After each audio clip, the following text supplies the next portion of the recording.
నమస్తే BCN leader season 2 కార్యక్రమానికి స్వాగతం. తెలుగుదేశం పార్టీ సీనియర్ నాయకులు, పార్టీ రాష్ట్ర కోశాధికారి మెంటే పార్థసారథితో ఈ వారం బీసీఎన్ లీడర్ సీజన్ 2 కార్యక్రమం.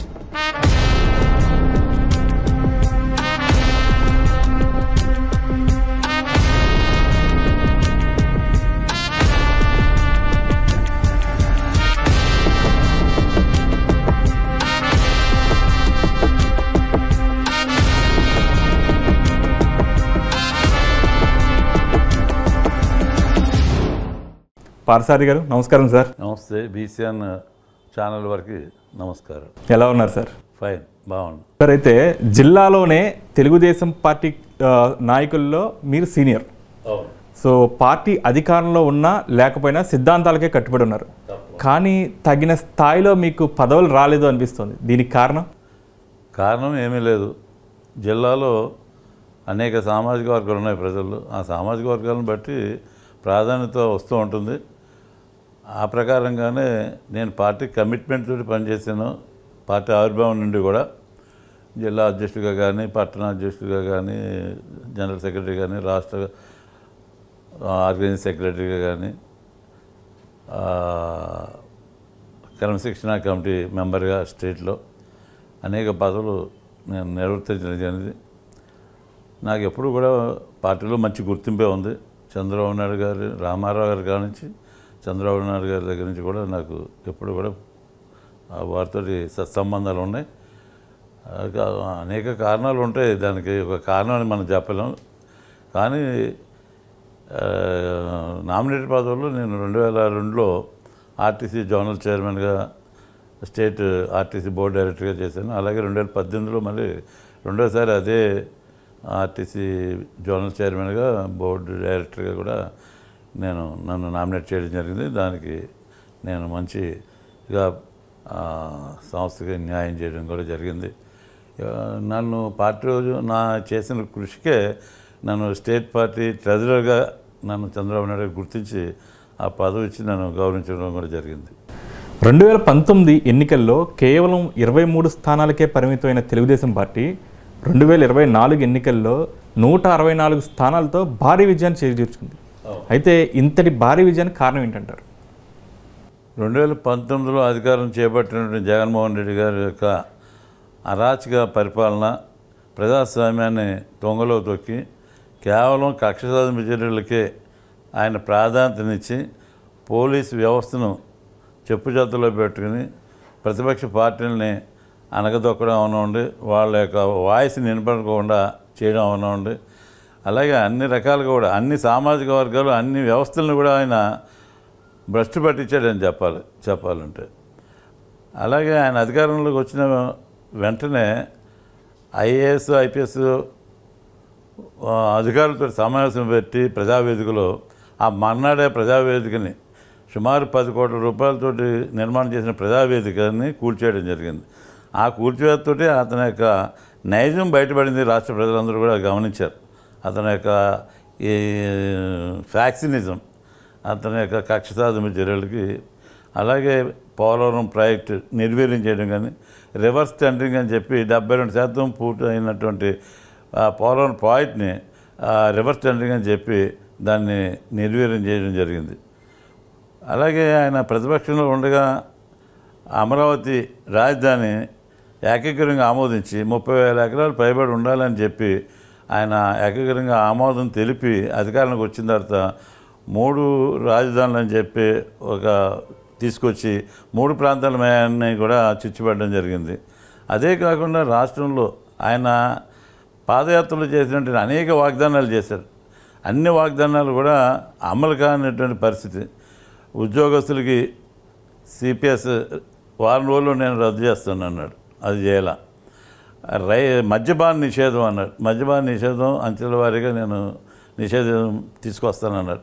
మద్యపాన నిషేధాన్ని అమలు చేయలేదు. కేవలం లిక్కర్ ప్రభుత్వ స్టాల్స్ పెట్టి తానే దుకాణాలు తెరిచి అధిక ధరలకు అమ్మి నాణ్యత లేని లిక్కర్ అమ్మి ప్రజల ఆరోగ్యంతో ఆయన చెలగాటం ఆడుకున్నాడు. అలాగే ఇంకా రైతులకి ఆయన నవరత్నాలని చెప్పి రైతులకు 12,500 రూపాయలు సంవత్సరానికి ఆర్థిక సాయం అందిస్తున్నాడు. దాన్ని 7,500కే కుదించాడు. అలాగే ప్రతి చదువుకునే బిడ్డకి కూడా అమ్మఒడి అని చెప్పి 15,000 ఇస్తా అన్నాడు. అది కూడా ఒక్క బిడ్డగా ఇచ్చాడు. అలాగే ఇక ఫీజు రియంబర్స్మెంట్ విషయంలో కూడా పోస్ట్ గ్రాడ్యుయేషన్ వాళ్ళకి కూడా అమలు చేయకుండా రద్దు చేయడం జరిగింది. ఇక అనేక రకాలుగా ఈ రాష్ట్రంలో ప్రజాస్వామ్యం అనేది లేకోకుండా అన్ని వర్గాల ప్రజల మీద కూడా ఎన్నో ఇబ్బందులు గురవడం జరిగింది. ప్రధానంగా ఎస్సీ, ఎస్టీ, మైనార్టీల మీద అనేక రకాల దాడులు చేయడం జరిగింది. ఒక డాక్టర్ మాస్కులు మాకు అందుబాటులో లేవని చెప్పి కోవిడ్ టైంలో అతన్ని చిత్రహింసలు చేసి అతని మరణానికి కారకుడయ్యారు. ఒక చంద్రన్న అనేటువంటి ఒక టీడీపీ కార్యకర్తని దారుణంగా హత్య చేయడం జరిగింది. అలాగే అనేక ఒకటి కాదు, అన్ని వర్గాల మీద కూడా ఏ విషయంలో కూడా లా అండ్ ఆర్డర్ లేదు రాష్ట్రంలో. 5 సంవత్సరాల్లో కూడా అన్ని వర్గాలు చాలా బాధలు గురయ్యారు. నిత్యావసర ధరలు విపరీతంగా పెరిగిపోయినాయి. అతనికి రాష్ట్ర సంపదని పెంచడం అతనికి తెలియని చేతగాని పరిస్థితి. కేవలం పన్నులు పెంచి రాష్ట్రంలో ఎలక్ట్రికల్ ఛార్జీలు 7 సార్లు పెంచారు, ఆర్టీసీ బస్ ఛార్జీలు పెంచారు, చెత్త మీద పన్ను వేశారు, అలాగే ఇళ్ల పన్నులు పెంచారు, రిజిస్ట్రేషన్ ఛార్జీలు పెంచారు. అతను రాష్ట్ర ఆదాయాన్ని పన్నుల మీద పెంచాడు తప్ప ఒక ఇండస్ట్రీస్ని తీసుకురావడం కానీ లేదంటే ఒక ఐటీ పరిశ్రమలు తీసుకొచ్చి ఆదాయాన్ని పెంచాలనేటువంటి ఆలోచన ఆయనకి లేదు. అలాగే రాష్ట్రంలో ఉన్నటువంటి ఆదాయాన్ని ఇప్పుడు డోర్ డెలివరీ అని చెప్పి పెట్టాడు. ఇంతకుముందు ఈ నిత్యావసర సరుకులన్నీ కూడా రేషన్ సరుకులు డిపోలకు వెళ్ళి ఆ 15 రోజుల్లో ఎప్పుడు వాళ్ళు ఖాళీ ఉంటే వెళ్ళి చక్కగా తెచ్చుకునేవారు. దాన్ని ఏదో డోర్ డెలివరీ అని చెప్పి వ్యాన్లు పెట్టి దానికి కోట్లాది రూపాయలు ఖర్చు పెట్టి దాన్ని నిర్వీర్యం చేశారు. వాళ్ళు కూడా ఏదో వార్డులో సెంటర్కి వెళ్ళి డోర్ డెలివరీ అంటే ఏంటి, వాళ్ళు గుమ్మంలోకి ఇవ్వాలి. కానీ ఆ రోడ్డు మీదకి వచ్చి ఆ ఇచ్చిన గంటలోనే వాళ్ళు వస్తే ఇవ్వడం లేకపోతే లేదు. ఆ విధంగా కోట్లాది రూపాయలు, వందలాది కోట్ల రూపాయలు ప్రజల ధనాన్ని వృధా చేయడం జరిగింది. అలాగే ఆయన అధికారులకు వచ్చిన వెంటనే ఎప్పుడో బ్రిటిష్ వాళ్ళు కట్టినటువంటి పంచాయతీ భవనాలు కానీ గవర్నమెంట్ భవనాలు కానీ లేకపోతే గత ప్రభుత్వాలు నిర్మాణం చేసినట్ల మీద కూడా ఆ వైసీపీ జెండా రంగులు వేసి వందలాది కోట్లు 1300 కోట్ల రూపాయలు దుర్వినియోగం చేశారు. దానికి మరి కోర్టు ద్వారా కూడా అవి వెంటనే తొలగించాలంటే సుప్రీంకోర్టు దాకా కూడా వెళ్ళి మళ్ళీ సుప్రీంకోర్టులో కూడా దాన్ని రంగులు మార్చాలని చెప్పడం, మళ్ళీ దానికి 1000 కోట్ల రూపాయలు ఖర్చు పెట్టి ప్రజల ధనాన్ని దుర్వినియోగం చేశారు. అలాగే 50-60 మంది సలహాదారులు ఏర్పాటు చేసుకుని ఒక్కొక్క సలహాదారుడికి 3 లక్షల రూపాయలు, వాళ్ళకి టీఏలు, డిఏలు, పిఏలు, కార్లు అంతా దుర్వినియోగం చేసి లక్షలాది కోట్ల రూపాయలు అప్పులు చేసి ఈ కేవలం 2 లక్షల పైచీలకే ఈ సంక్షేమ పథకాలకి ఈ 5 సంవత్సరాల్లో వాళ్ళు ఖర్చు పెట్టింది. కానీ 12 లక్షల కోట్ల రూపాయలు మరి అనేక బ్యాంకుల ద్వారా లేదా కేంద్ర ప్రభుత్వం ద్వారా లేదా ఆక్షన్స్లో బ్యాంకు ఆక్షన్స్లో కూడా ఇంట్రెస్ట్లకి ప్రభుత్వం తీసుకుని అప్పులమయం చేసి రాష్ట్ర ఆర్థిక పరిస్థితిని చిన్నాభిన్నం చేశారు. ఈ కారణాల వల్ల ప్రజలు కూడా విసిగెత్తిపోయారు. ఎప్పుడు ఎన్నికలు వస్తాయా, ఎప్పుడు ఈ ప్రభుత్వాన్ని పాలద్రోల్దామా, ఈ జగన్మోహన్ రెడ్డిని దింపాలనే లక్ష్యంతో ప్రజలు నిశ్చయం చేసుకున్నారు. అలాగే ప్రతిపక్ష పార్టీలు కూడా తెలుగుదేశం, జనసేన అలాగే బీజేపీ ఈ 3 పార్టీలు కూడా కలవడం కూడా ఒక విజయానికి ప్రధాన కారణం. ప్రభుత్వ వ్యతిరేక ఒకటి చేయకుండా ఉండడం కోసం అతని అరాజక పరిపాలన అంతమొందించాలనే ఏకైక లక్ష్యంతో పార్టీ 3 పార్టీ క్యాడర్ అంతా కూడా చాలా సమన్వయంతో పనిచేయడం, అలాగే ప్రజలు కూడా ఈ యొక్క పరిపాలన మీద విసుగు చెంది తీవ్ర వ్యతిరేకత వచ్చి మరి ఈ ప్రభుత్వాన్ని దింపడం జరిగింది. అదే ప్రధాన కారణం. అలాగే చంద్రబాబు నాయుడు గారు ఒక విశ్వసనీయత ఉన్నటువంటి ప్రజానాయకుడు,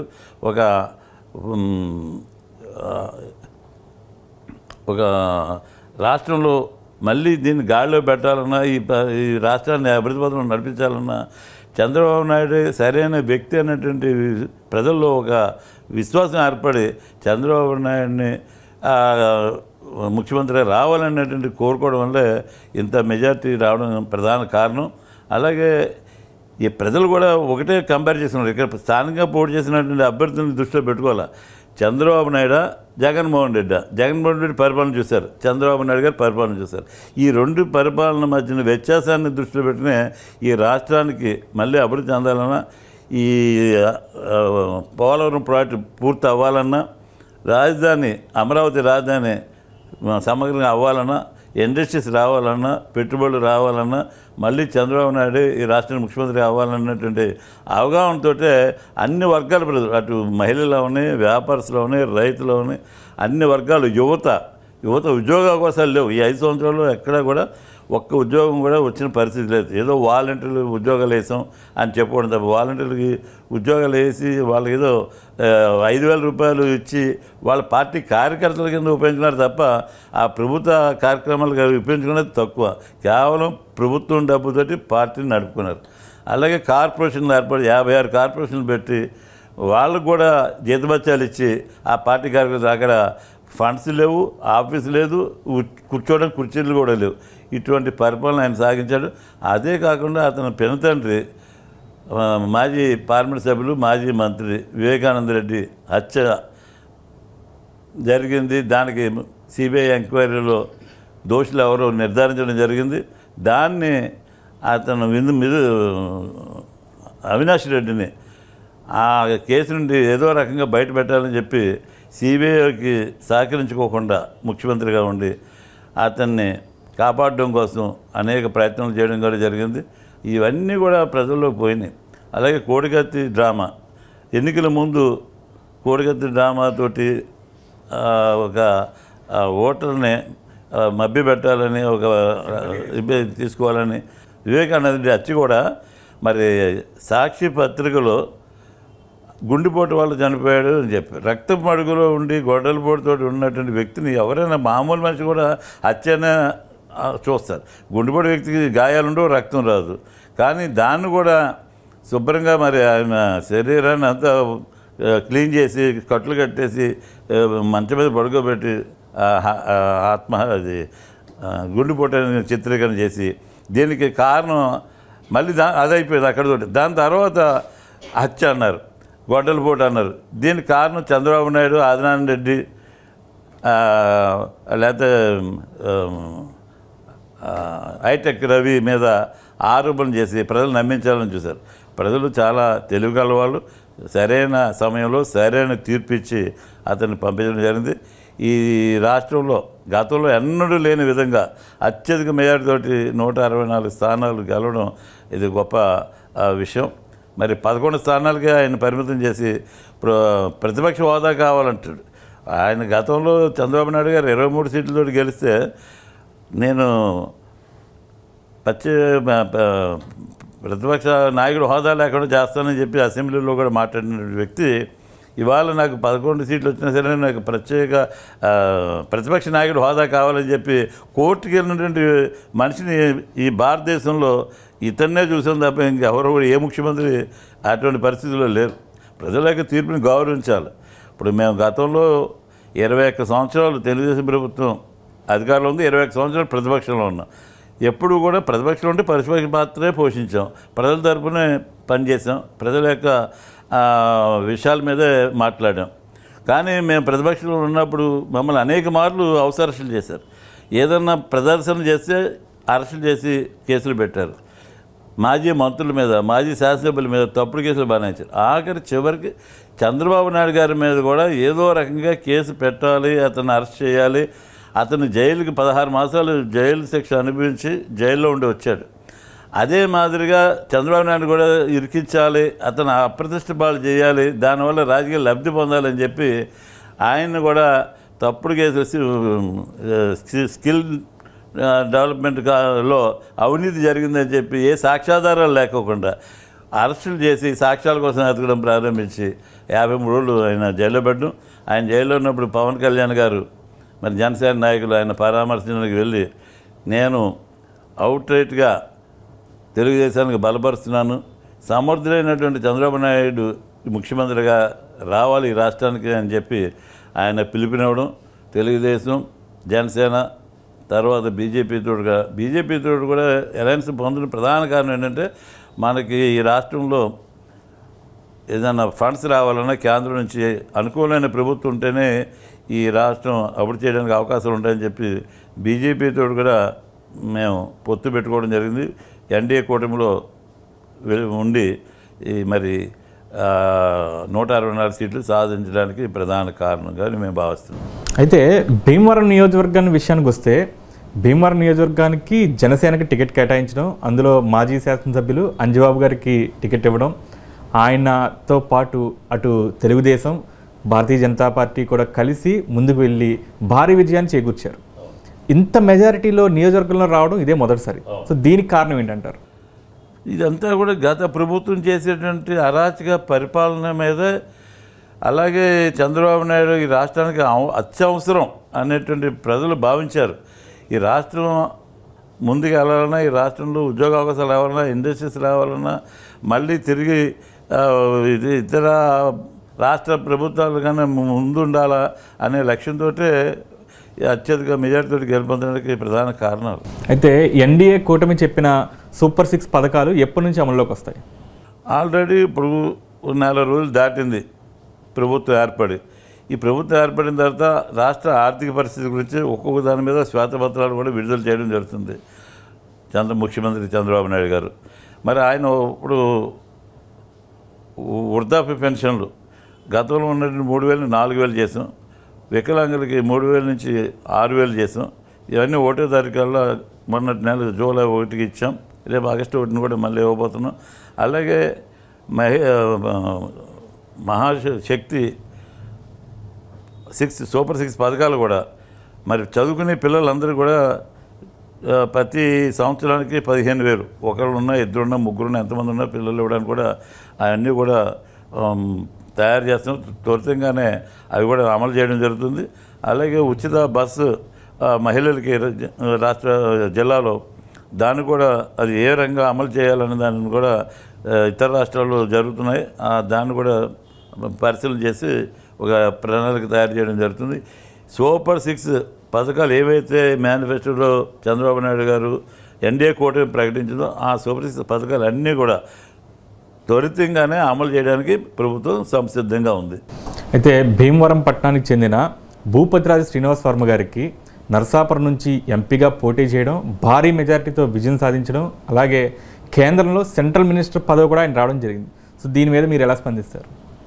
భూపతిరాజు శ్రీనివాస్ వర్మ విద్యార్థి దశ నుండి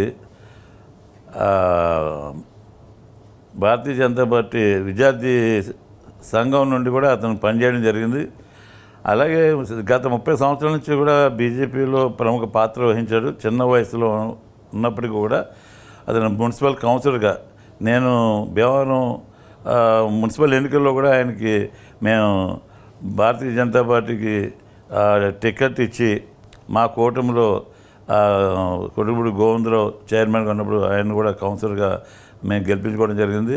అలాగే ఆయన భారతీయ జనతా పార్టీ ఒక సీనియర్ దీన్ని గుర్తించి యువకుడిని, విద్యావంతుడిని అయినటువంటి శ్రీనివాస్ వర్మకి ఎంపీ సీట్ ఇవ్వడం చాలా అదృష్టం.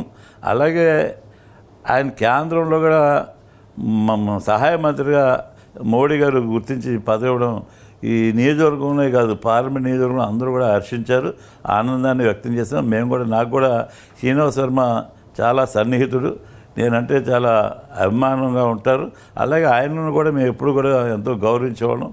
ఆయన ఈ పార్లమెంట్ నియోజకవర్గంలో ఏ నియోజకవర్గాల్లో సెంట్రల్ గవర్నమెంట్ నుండి ఆయనకి అన్ని శాఖల మంత్రులతో కూడా సత్సంబంధాలు ఉన్నాయి.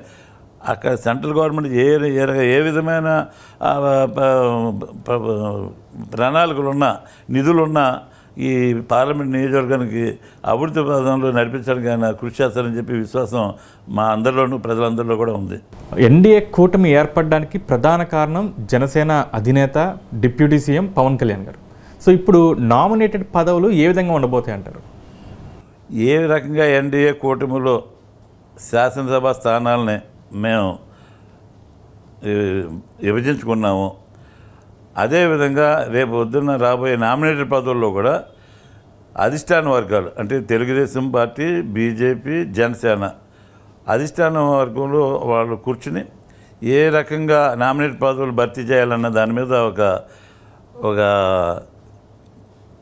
రూపకల్పన చేస్తారు. ఆ విధంగానే ఆ నామినేట్ పదవులన్నీ కూడా భర్తీ చేయడం జరుగుతుంది త్వరితంగానే.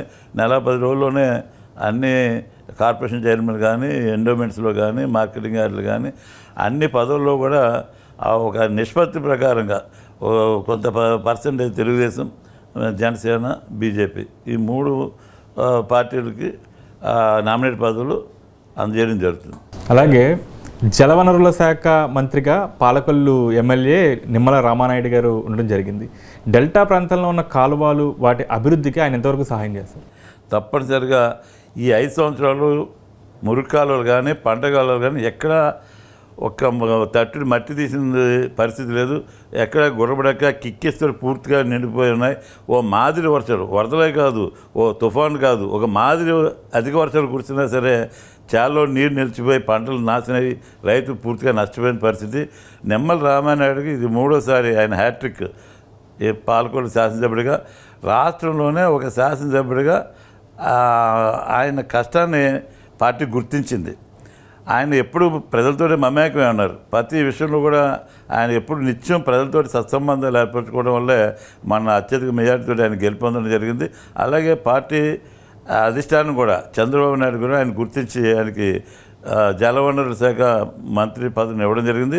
తప్పనిసరిగా పోలవరం ప్రాజెక్టు విషయంలో కానీ, ఇతర మిగిలినటువంటి ప్రాజెక్టుల విషయంలో కానీ, అలాగే ఇరిగేషన్, డ్రైనేజీ వ్యవస్థని సమూలంగా మంచిగా తీసుకురావడానికి ఆయన శక్తివంతం లేకుండా కృషి చేస్తారని చెప్పి రాష్ట్ర ప్రజలందరికీ కూడా విశ్వాసం ఉంది. అయితే పోలవరం ప్రాజెక్టు ఎప్పటిలోగా పూర్తవుతుందని భావిస్తున్నారు?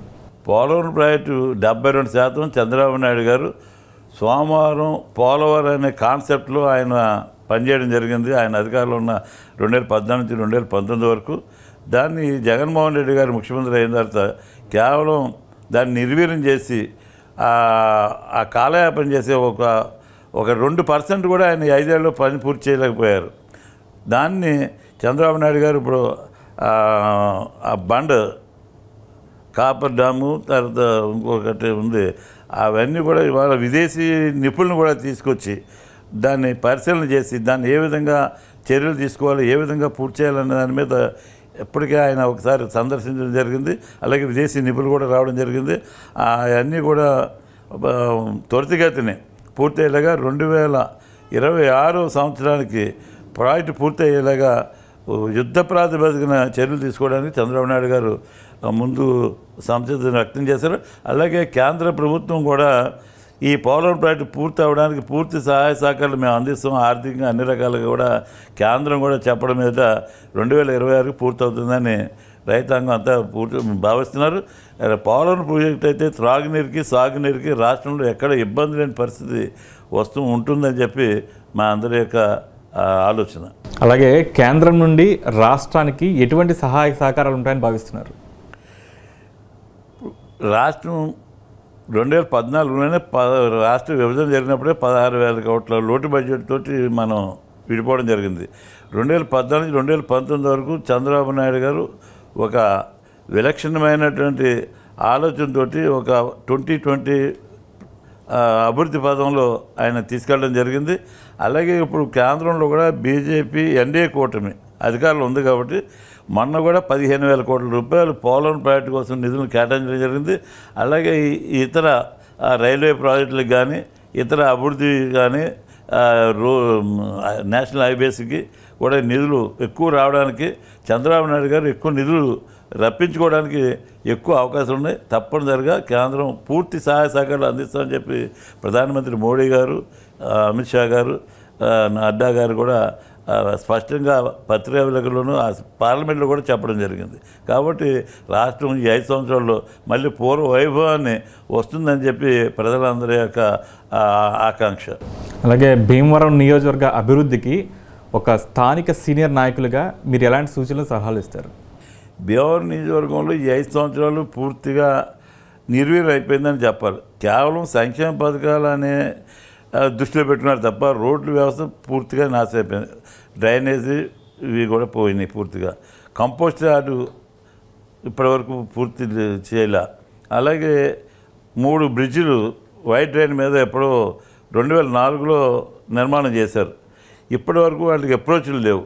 వాళ్ళకి అప్రోచ్లు ఉంటే ట్రాఫిక్ వస్తుంది. ప్రధానంగా ఇప్పుడున్నటువంటి శాసనసభ్యులు ఈ రాష్ట్రం నియోజకవర్గ అభివృద్ధి కోసం ఆయన పూర్తిగా శక్తివంతులంగా నా కృషి చేస్తానని చెప్పి ప్రజలకి వాగ్దానం చేయడం జరిగింది.